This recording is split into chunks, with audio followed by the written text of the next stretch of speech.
Hello everyone, Books with Banks back again today with another book review. I'm so excited to say that I've just finished reading Janny Wurts' novel, Ships of Merior, Book 2 in her 11-book series, Wars of Light and Shadow. More on how the series is structured in a bit, but for now, before we get into the review, a few notes. First, if you look forward to any of my future videos, book reviews, rankings, TBRs, etc., and you haven't already, please like and subscribe. On this same kind of self-promotional point, I believe I have put links to my Twitter and Goodreads accounts in my channel description. I am, honestly though, really poor at managing social media accounts and self-promotion, that sort of thing, so if anyone has any tips on this front, or if I have anything set up currently in a really unhelpful or unclear way, please let me know about that down below. Constructive criticism is always welcome, especially when that criticism can help me make better content for you all. Next up, this book review will be broken down into 3 sections, each getting progressively more spoilery. I will have time codes in the description. First, I will give a brief overview of what this book is and the structure of the larger series that it fits into. I won't be spoiling anything about this specific volume or even anything about the first book in this series. I will mention characters, factions, settings, but nothing about the conflicts that arise between any of all of those. This first section of the review will largely be for anyone who hasn't started the series yet, but is considering it or wondering if it might be for them. Second, I will move into a spoiler section that will only spoil the first book, Curse of the Mistwraith. This section is going to be geared a little bit more towards anyone who has already read book 1, but isn't sure if they want to continue. I will give my slightly more detailed thoughts on book 2 here, but still nothing spoiling anything from this book in particular. But I will be assuming that everyone listening to this section has or knows what happened at the end of the first book, or otherwise just doesn't mind those spoilers. Then third, the last part of my review, I will give my detailed thoughts on Ships of Merior. I will be spoiling several plot points from throughout the book, and this section is definitely geared mostly towards any of you who have already read the book and are just curious on what a newcomer's experience and reactions might be like. So without any further ado, let's get into part 1, the overview and explanation. Again, this first part is spoiler-free. Ships of Merior is Book 2 in Janny Wurts' 11-volume-long epic series, The Wars of Light and Shadow. Book 11, Song of the Mysteries, I think is what it's called. That one's going to be released pretty soon. The second volume, this book, Ships of Merior, was released in 1995 and published by Harper Prism. The cover art here was done by Janny Wurts herself. Let me try and get that without a glare. Yeah, there you go. That was done by Janny Wurts herself. And now how this series works structurally. So book 1, Curse of the Mistwraith, is its own kind of pretty self-contained story. Then books 2 and 3, they're a mini kind of duology, an arc within this series, each being half of the second arc. Then the third arc is books 4, 5, 6, 7, and 8. That's the largest and that's the middle arc of the series. Then arc 4 consists of books 9 and 10, and so that having that duology later on kind of mirrors the structure of 2 and 3 here, and then the forthcoming 11th book will mirror the structure of book 1, being a relatively self-contained storyline as well. So this puts us in a little bit of a pickle when it comes to reviewing this book in particular. On one hand, in the context of the full 11-novel series, this is the sequel to book 1, but as far as just the second story arc goes, this is really the first book of that arc. So I have to be careful not to spoil too much from book 1, but also I can't comment on the climax of this particular story, really, as I assume a lot of that is waiting for me in book 3. So for the first section of my review here, I'll just describe the general idea of the series as a whole, maybe touching on some vague themes. So you have these half-brothers, Lysair and Erathon. Lysair is born and raised to be a king. Erathon was born among pirates and dark sorcery.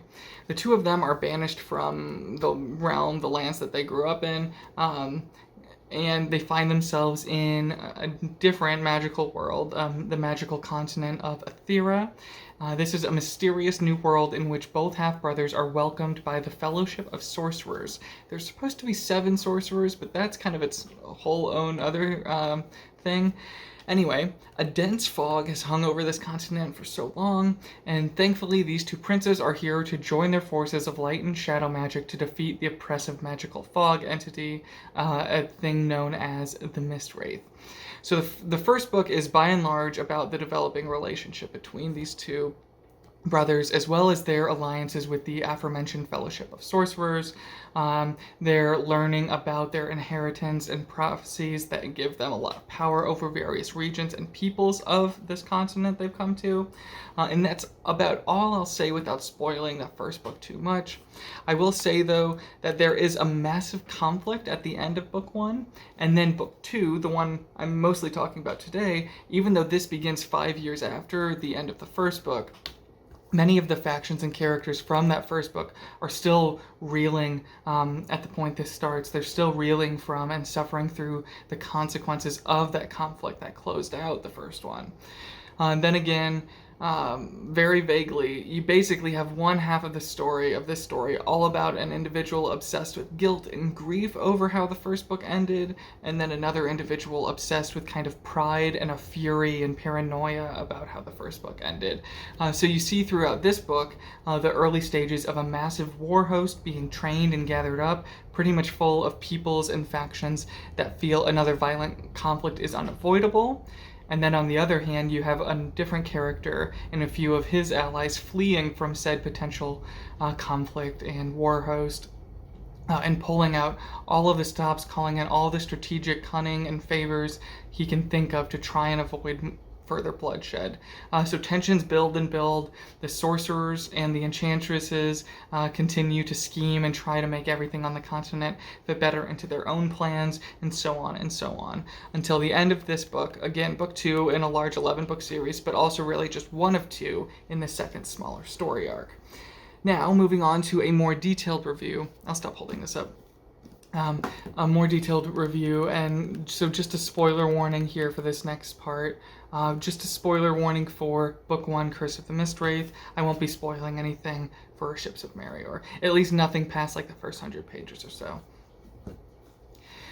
So the Mistwraith has cursed these two half-brothers, Lysair and Erathon, to forever be in conflict with each other, and presumably this is the Mistwraith's way of saying, if I can't make it foggy and dangerous and spooky anymore, then at least I can leave your continent with 2 bitter rivals that will forever be cursed to tear apart the lands in bloody warfare.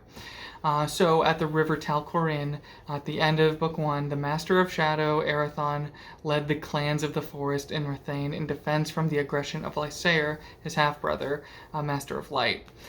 And Lysair was leading like the townspeople of the city Itara. So there is much bloodshed in that conflict. Both brothers believe the other has committed too many souls to needless slaughter and massacre, even though both are kind of right and wrong.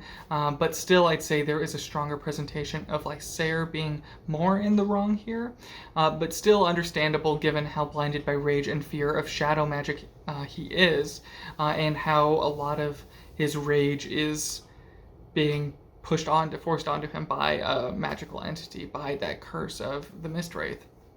Anyway, 5 years go by, and at the beginning of this book, we see Lysair leading the townspeople from Itara, the city he was crowned in. He's leading his people and soldiers all the way across the north of the continent, from Itara near the east side, all the way over to the west coast, and ancient city of Avenor, to rebuild what once was a beautiful city there. And as he marches across the continent, tensions only get worse between the townspeople sworn to Lysair and the clanspeople sworn to his brother Erathon.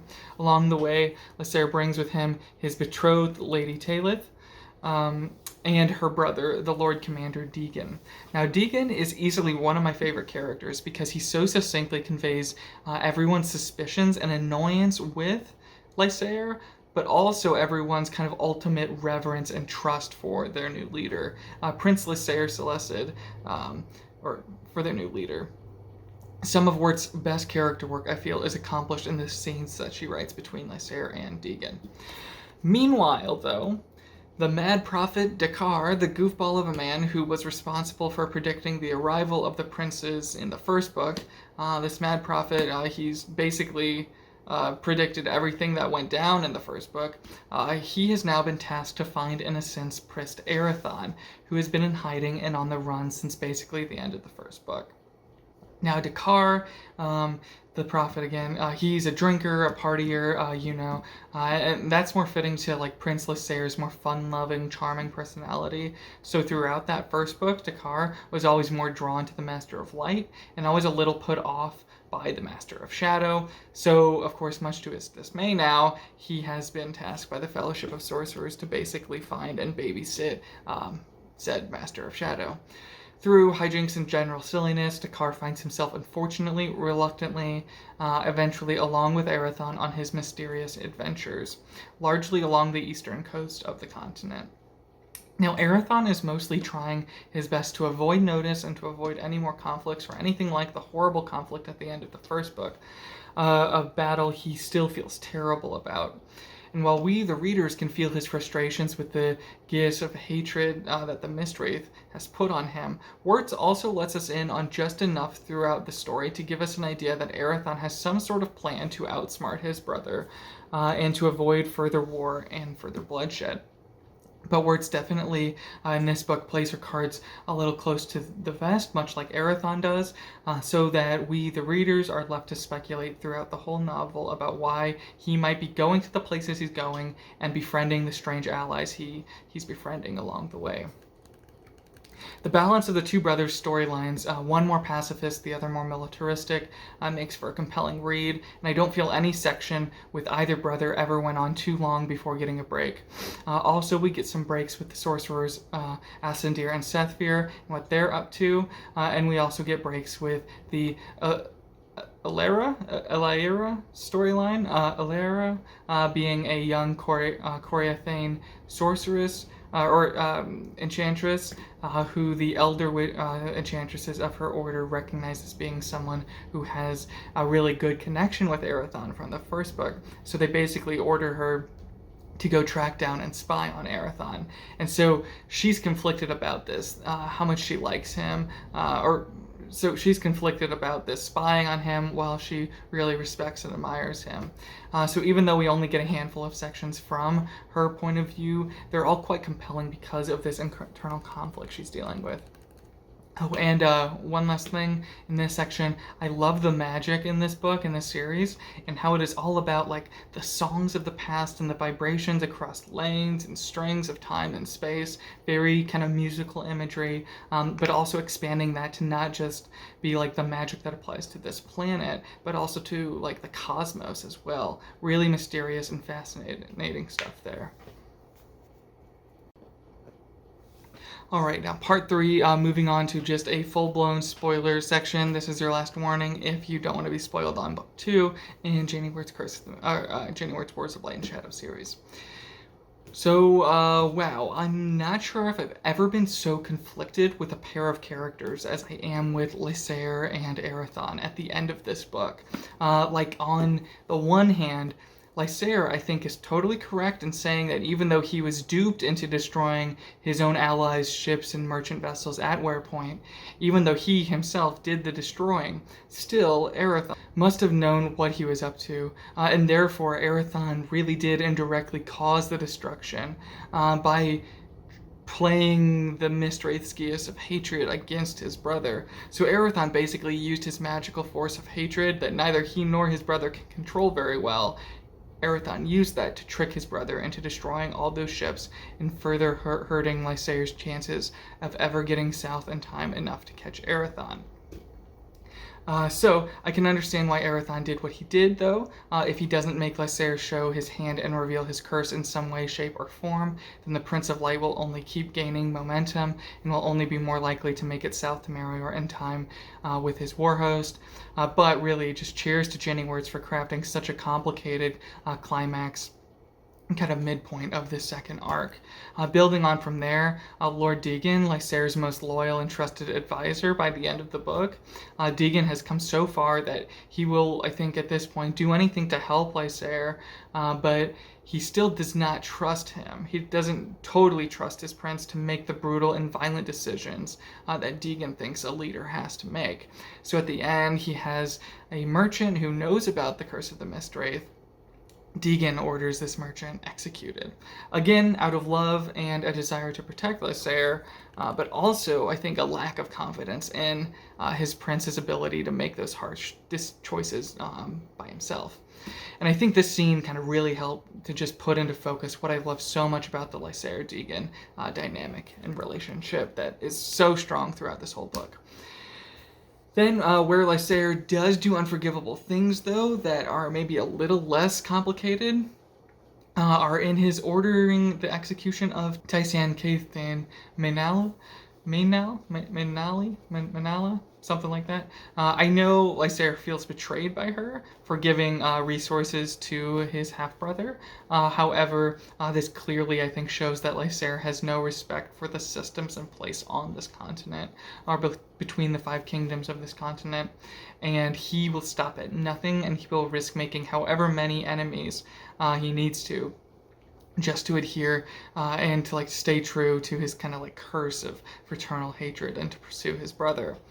And sure, he can't help it in some cases, but also he doesn't have to earlier sell out the Fellowship of Sorcerers by showing the Coriathane that the sorcerers have a powerful artifact of theirs. Now, that one is a little bit more complicated too, though, because I can get some of his frustration at how the Fellowship seem to be bending over backwards for Arathon, yet doing nothing for him. It's all very complex, but all of that complexity, external and internal, with the Lysair storyline and character, makes his section some of my favorites to read through. Enough said about him, though. Let's get to really kind of the star of the show.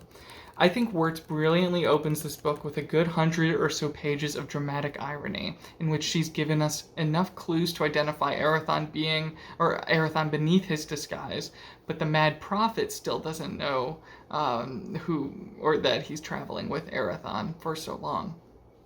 This whole situation, Dakar traveling with Halaran Masterbard and his mysterious apprentice, all the while not knowing that said apprentice is the very same Master of Shadow that Dakar has been put in charge of. I think this all sets up for some great comedy early on in the book, but then of course this builds to a tragic scene in which the Master Bard is mortally wounded, and Arathon's disguise falls away as he plays a magical and emotionally powerful eulogy for his master and friend.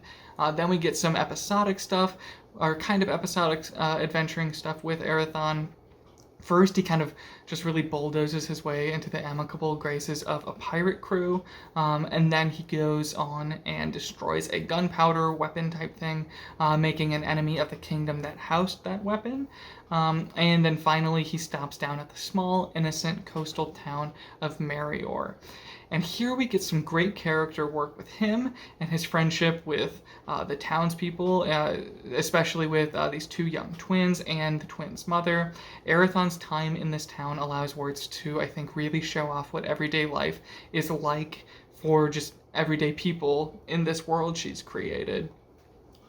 People that aren't sorcerers, enchantresses, princes, lords, soldiers, all that sort of thing. Anyway, I think I've talked enough about this book for now. I cannot wait to find out what happens in Book 3, Warhost of Vastmark, the conclusion to the second arc of the series. But for now, thank you as always so much for watching. Have a great day. Bye.